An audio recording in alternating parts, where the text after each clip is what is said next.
So, Elon Musk has this grand plan to save humanity. It's ambitious, it's wild, it involves creating a literal heaven on Earth, colonizing Mars, and fighting what he thinks is our single greatest threat extinction.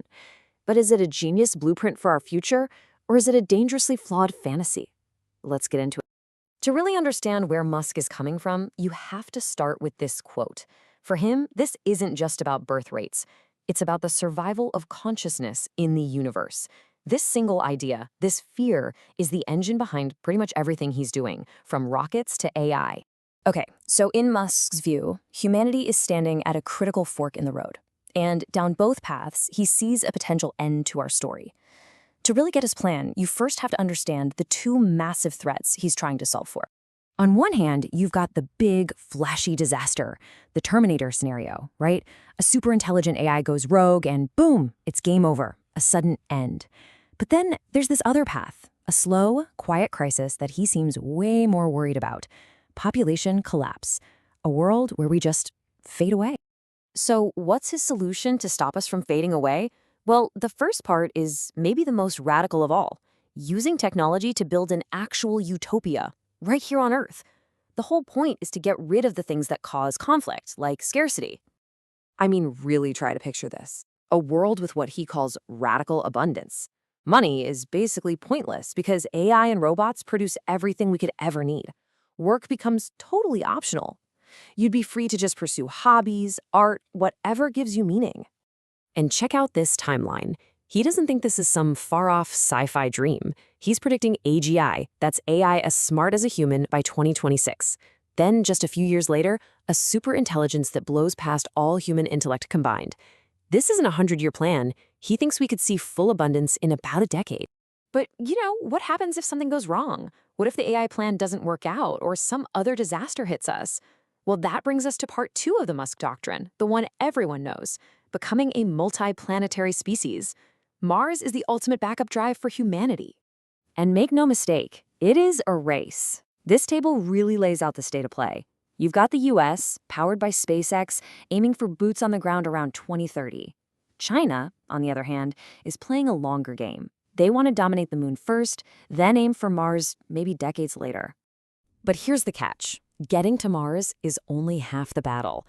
Our Earth-based problems, yeah, they could totally follow us into space. The same fights over land, resources, and power could easily turn Mars into just another front for our old conflicts. Now, let's get into the first huge complication in this whole plan.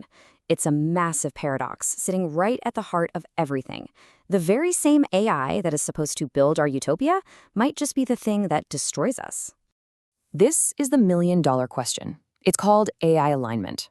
It's not just about making AI smart. It's about making it wise and ensuring its goals are aligned with ours. But how do you do that? The big AI labs have wildly different, and some would say pretty dangerous, answers. And you can see that ideological battle right here. Musk's XAI is basically betting that if you make an AI that's maximally truth-seeking, it will naturally be good. On the flip side, you have companies like OpenAI and Anthropic who believe you have to build in strict safety rules and ethical guardrails from the very beginning. Anthropic's approach is especially interesting. They call it constitutional AI. They're literally giving the AI a written constitution, a set of principles to follow, so it can kind of police itself without a human always looking over its shoulder. It's a completely different take on solving the problem. Okay, but let's just imagine for a second that we actually solve AI alignment. The AI is perfectly safe, it builds our utopia, we're done, right? Well, not so fast. This is where a second, much weirder paradox comes in. What if a perfect world destroys our reason to exist? There was this famous and honestly kind of terrifying experiment back in the 70s.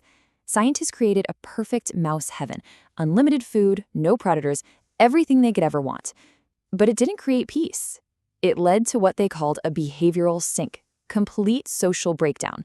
And eventually, the mice just stopped reproducing. The entire colony died out. And look, this isn't just some theory from an old science experiment. Governments today are already panicking about this. Take Hungary. They're spending 5 to 6% of their entire GDP, that's a massive amount of money, on programs just to convince people to have more kids. This is a real-world problem right now. So, When you put it all together, the promise of an AI utopia, the escape hatch to Mars, the fear of extinction from within, it all boils down to this one profound choice at the very core of the Musk doctrine. Think about it. We're on the verge of creating paradise with AI, and we're building a lifeboat to another planet. But these incredible tools are also a mirror, showing us our deepest flaws, our ability to self-destruct, and our fundamental need for struggle, for purpose.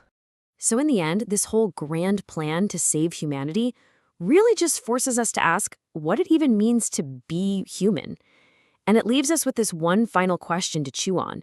Is the hard part building the perfect world, or is the hard part figuring out how to survive it once we actually have it?